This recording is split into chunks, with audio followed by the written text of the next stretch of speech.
On est dans un marché qui est complètement mondialisé, donc l'objectif aujourd'hui pour cette filière, c'est d'être compétitive à tous les niveaux.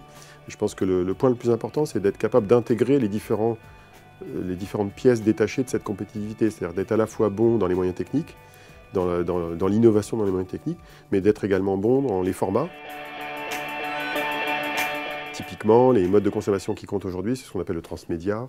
Donc c'est cette capacité à créer des contenus qui sont adaptés à la fois à la consommation de télévision broadcast traditionnelle, mais également à la consommation sur les autres écrans avec des modèles innovants.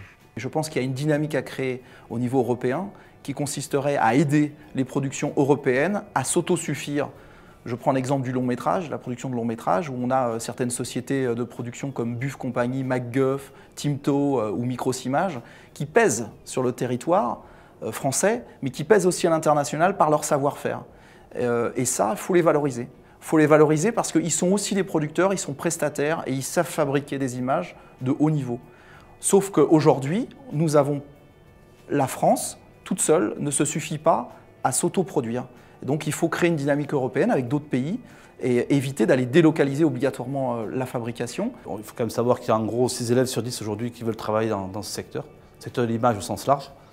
Et lorsqu'on voit l'économie de ce métier aujourd'hui, de ces métiers aujourd'hui, une économie extrêmement fragile. Et je sais qu'en fait, compte tenu des modes de consommation qui évoluent et donc de ce qui se passe dans ce secteur-là, bien évidemment, en fait, il fallait impérativement une rencontre de dimension nationale, voire internationale, pour que les entreprises majeures du secteur se rencontrent et qu'on soit capable de proposer des solutions. Mais justement, comment on transforme l'essai ?